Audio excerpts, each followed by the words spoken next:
Morning, Mr. Alvarado. We are from International Relations. My name is Fatima Valeria.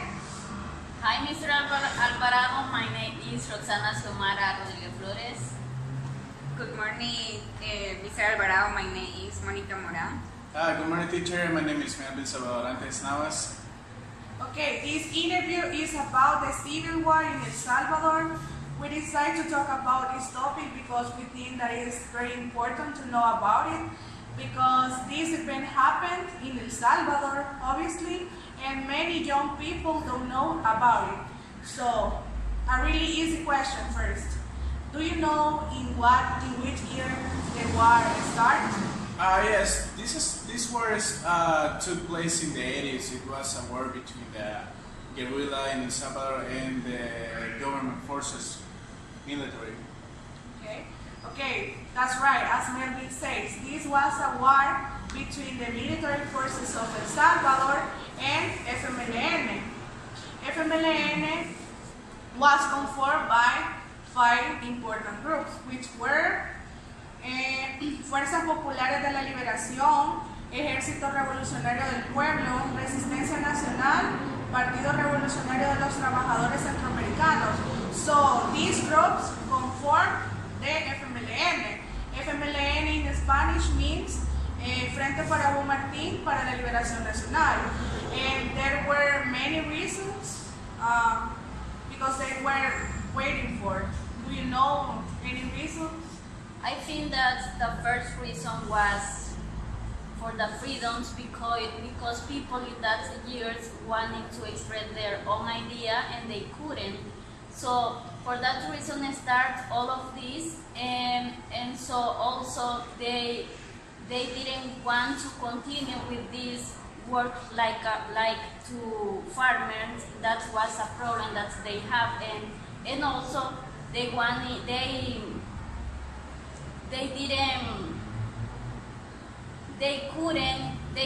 do the thing that they wanted. Just they did think that the FMLN said something like that. And other reason, they were 13 rich families, and they were the owners of the entire country. So farmers weren't but farmers really wanted to have their own lands. Yes, one of the reasons that we could read about the history from the war in El Salvador was that maybe it could be taken as a third option or main reason. That is because, it could be the poverty in our country, because back in the 80s there was a lot of people that they didn't have a professional degree from the university, even though there were many women that they didn't go to the school. Most of them they didn't have or didn't reach the 3rd grade from the school. And also, on the other hand, there were many men that they used to make money working in lands. They didn't have back in the 80s. One of the economics issue was that there wasn't many people prepared for the university. Most of them they didn't have a professional job. So men then they used to work for lands, and also women they used to work for home. So it was a big issue back in the 80s, because as my partner said, even they didn't have the right to express in front of the people, because they thought that they didn't have the right to express themselves. On the other hand, as my partner says, they were whipped. There was a lot of children that they were whipped, kidnapping also, and since today we don't have an idea where the bodies are, and basically those are the reason that for the war in our country took place. Yeah, that's right.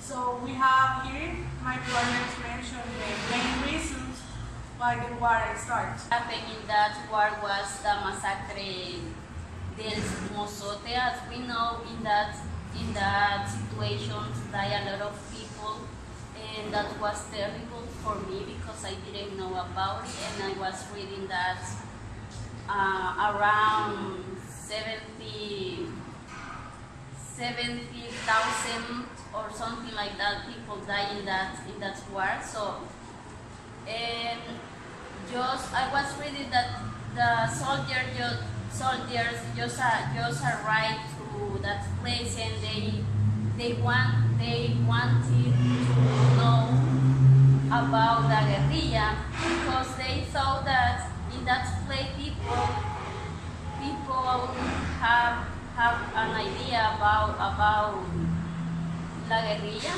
and they start to ask to them about it,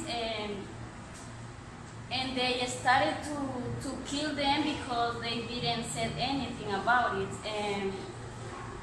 and so I think that they arrived to that place because in that place was living Oscar Arnulfo Romero.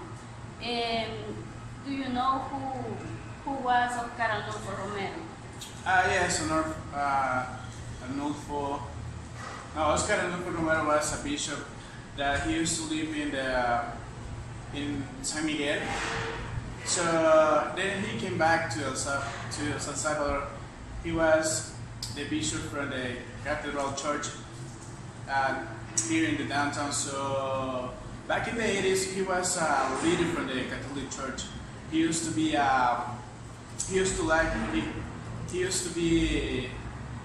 to encourage the people to fight against the government, because back in that time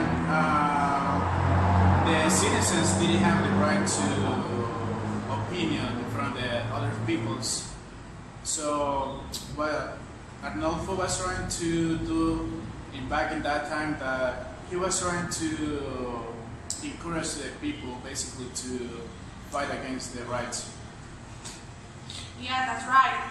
Oscar Arnulfo Romero was an important character in the war because, as Melvin said, he tended to encourage people to fight for what they think were the right. And as you know, and as you remember now, he is very recognized worldwide to be a great leader and to help the people, poor people. So as we know, so for me, my opinion is that this massacre was unfair because they didn't know anything about the guerrilla. They didn't any idea about. And so also, as we know, a lot of children die. For me, I was very unfair because many people, many innocent children died, and many women died because they say nothing, everything about the cause of the Civil War. So in conclusion, I think that